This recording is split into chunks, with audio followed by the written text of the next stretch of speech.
నమస్తే, welcome to Dootha media. Pan India star Prabhas ఆతిథ్యం గురించి ప్రత్యేకంగా చెప్పక్కర్లేదు. బాహుబలితో వైల్డ్ వైడ్ గా గుర్తింపు తెచ్చుకున్న ఈయన సాటి మనిషికి సాయం అందించడంలోనూ బాహుబలి అనే చెప్పాలి.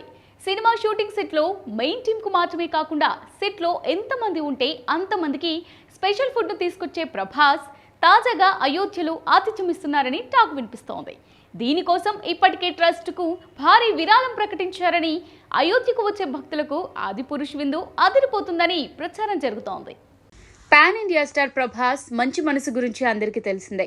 22న అయోధ్యలో జరిగే రామమందిర ప్రారంభోత్సవం వేళ ఈ రెబల్ స్టార్ చుట్టూ ఓ వార్త చక్కర్లు కొడుతోంది. అయోధ్యలో జరిగే అన్నదానం కోసం దాదాపు 50 కోట్ల రూపాయలను ప్రభాస్ ఖర్చు పెట్టడానికి సంసిద్ధత వ్యక్తం చేశారని టాక్ వస్తోంది. కొందరు 50 కోట్లు అంటుంటే ఇంకొందరు 20 కోట్లు అని అంటున్నారు. ఇలా ఎవరికి తోచినట్టుగా వారు చెప్పుకుంటున్నారు.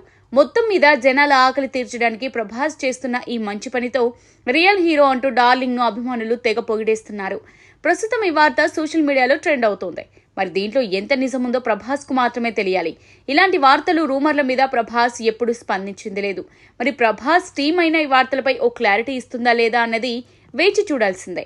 జనవరి 22న అయోధ్యలో రామమందిర ప్రారంభోత్సవం అత్యంత ప్రతిష్టాత్మకంగా జరగనున్న విషయం అందరికీ తెలిసిందే. ఇక కేంద్ర ప్రభుత్వం ఈ కార్యక్రమంలో బాలరాముడి ప్రాణ ప్రతిష్ఠ సందర్భంగా వివిధ రంగాలకు చెందిన ప్రముఖులకు ఇప్పటికే ఆహ్వానాలు పంపారు.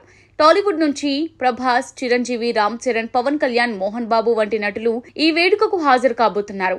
ఈ నేపథ్యంలోనే ప్రభాస్ అన్నదాన విరాళం ఇప్పుడు హాట్ టాపిక్ గా మారింది.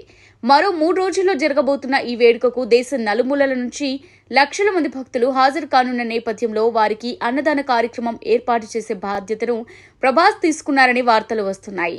అయోధ్య రామ మందిరం చుట్టుపక్కల 300 చోట్ల అన్నదానం చేయబోతున్నారట.